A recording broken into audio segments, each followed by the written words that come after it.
Kalau kita ngomongin ekonomi suatu negara, pasti yang paling sering disebut itu pertumbuhan, angka-angkanya. Tapi gimana kalau saya bilang, semua kerja keras, semua pertumbuhan selama bertahun-tahun itu ternyata bisa macet di tengah jalan? Ada sebuah bahaya yang nggak kelihatan yang bisa menghentikan semua kemajuan itu. Coba deh bayangin, Anda lagi di atas treadmill. Anda lari terus, keringetan, capek, tapi ya nggak kemana-mana. Tetap di tempat yang sama. Nah, ternyata ini juga bisa terjadi sama ekonomi sebuah negara. Mereka terus tumbuh, terus berlari, tapi rasanya kayak terjebak. Kok bisa? Apa sih yang nahan mereka? Nah, para ahli ekonomi punya istilah keren buat kondisi ini, jebakan pendapatan menengah atau middle income trap. Ini tuh kayak tembok gaib yang ngejegal sebuah negara buat jadi bener-bener makmur. Mereka udah berhasil keluar dari jurang kemiskinan, tapi anehnya mereka nggak bisa naik kelas jadi negara kaya, mentok di tengah-tengah. Oke, mari kita mulai investigasi kita. Siapa biang keladinya? Dan ternyata tersangka utamanya mungkin adalah sesuatu yang udah ada di depan mata kita selama ini. Ketimpangan pendapatan.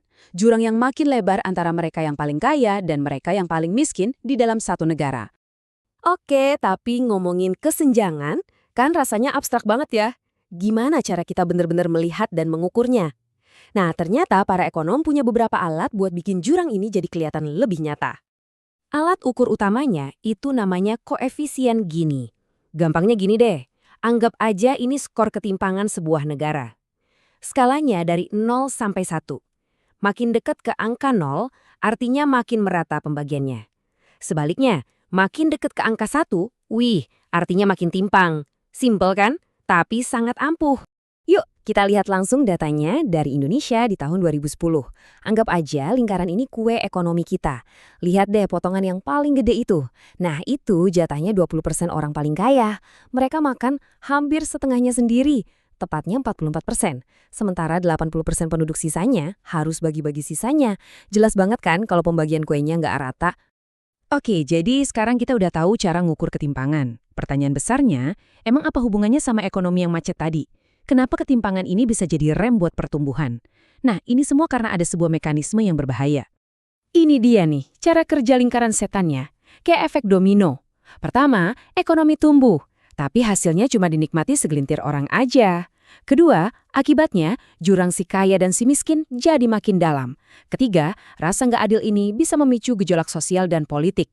Nah, langkah terakhir, kalau udah nggak stabil, investor jadi takut, bisnis jadi ragu, akhirnya pertumbuhan ekonomi pun melambat atau bahkan berhenti.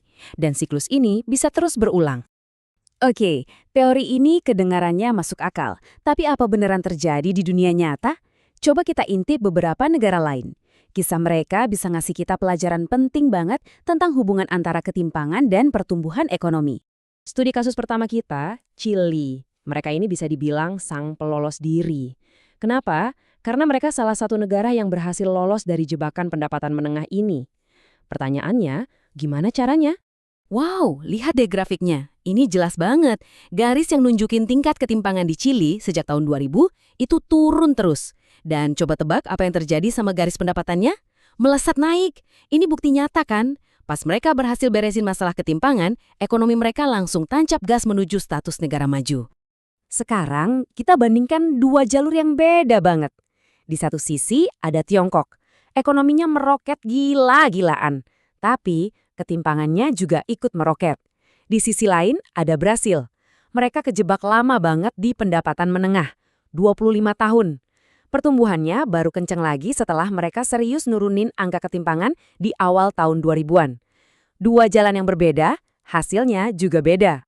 Oke, setelah jalan-jalan ke luar negeri, sekarang kita balik lagi ke rumah. Gimana dengan Indonesia? Ternyata cerita ekonomi kita punya dilemanya sendiri, sebuah kisah tentang dua tren yang arahnya berlawanan.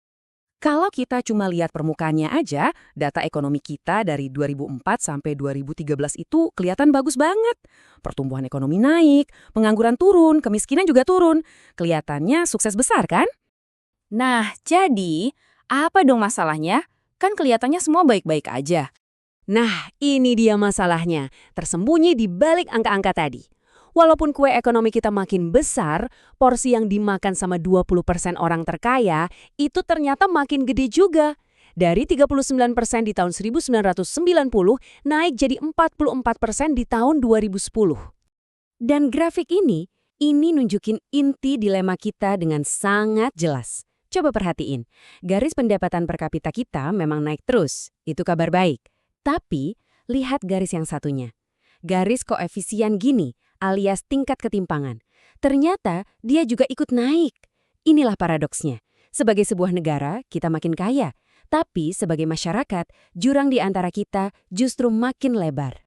Jadi, setelah kita lihat semua bukti, baik dari dalam maupun luar negeri, kita sampai di satu kesimpulan yang krusial banget. Sebuah putusan akhir tentang apa yang sebenarnya penting untuk kemajuan sebuah negara. Kajian yang kita bahas ini menyimpulkannya dengan sangat baik. Ini bukan lagi soal kasihan yang miskin, tapi ini adalah isu fundamental bagi kesehatan ekonomi kita sendiri. Dikatakan bahwa ketimpangan yang tinggi lambat laun akan menjadi penghambat pertumbuhan ekonomi. Kalau ini dibiarin, ya kita bakal terjebak dalam lingkaran setan yang tadi kita bahas. Jadi inilah poin terpenting yang harus kita ambil.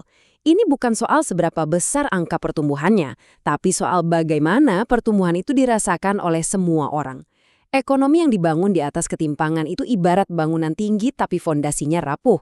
Cepat atau lambat, dia bisa goyah. Kualitas pertumbuhan jauh lebih penting daripada sekadar kuantitasnya.